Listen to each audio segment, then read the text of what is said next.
اچھا، آپ جاری جو پروجیکٹ ہیں اگر ان کی نظر کر لی، ان کی طرف ہم توجہ کریں تو اس میں ایک تو آپ میزان پر توضیحات لکھ رہے ہیں، اور دوسرا یہ تفہیم الاثار کا تفہیم الاثار پر آپ کام کر رہے ہیں، تو یہ آپ کے جاری پروجیکٹ ہیں. تو میرا خیال ہے کہ گفتگو کے اختتام پر آپ ان کے بارے میں کچھ بات کر دیجیے.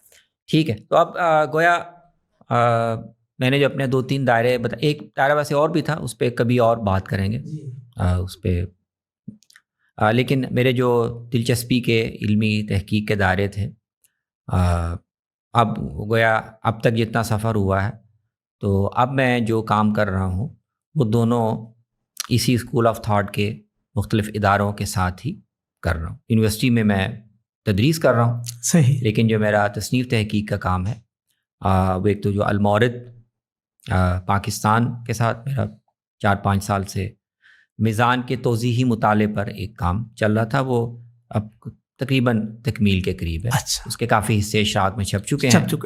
اس پر اب ہم ایک اسی طرح پوڈ کاسٹ سیریز بھی شروع کر رہے ہیں. اس کی جو اہم فائنڈنگز ہیں وہ اس میں آ جائیں گی، اور ایک دفعہ ریویو نظر ثانی سے گزرنے کے بعد وہ ایک کتاب کی صورت میں امید ہے کہ انشاءاللہ جلدی وہ تیار بھی ہو جائے گا.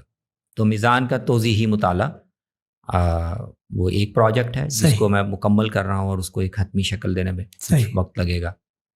اور دوسرا جو ایک نیا اور بڑا کام ہے وہ ابھی طے ہوا ہے، شروع ہوا ہے، اور میری دعا بھی ہے، خواہش بھی ہے کہ زندگی کا باقی جتنا حصہ ہے تو میں اس پروجیکٹ پہ زیادہ وقت دے کے، توجہ دے کے، اگر اللہ کو منظور ہے تو اس کو یا تو مکمل کر دیں یا اس کے جو بنیادی حصے ہیں وہ مکمل کر دیا جائے. وہ تفہیم الاثار کا ہے. صحابہ کرام کی اور تابعین کی جو دین کے فہم میں، اس کے عمل میں، اس کی تعبیر میں کنٹریبیوشن ہے، اس کا ایک تفصیلی تحقیقی مطالعہ وہ اس پروجیکٹ ہم شروع کر رہے ہیں.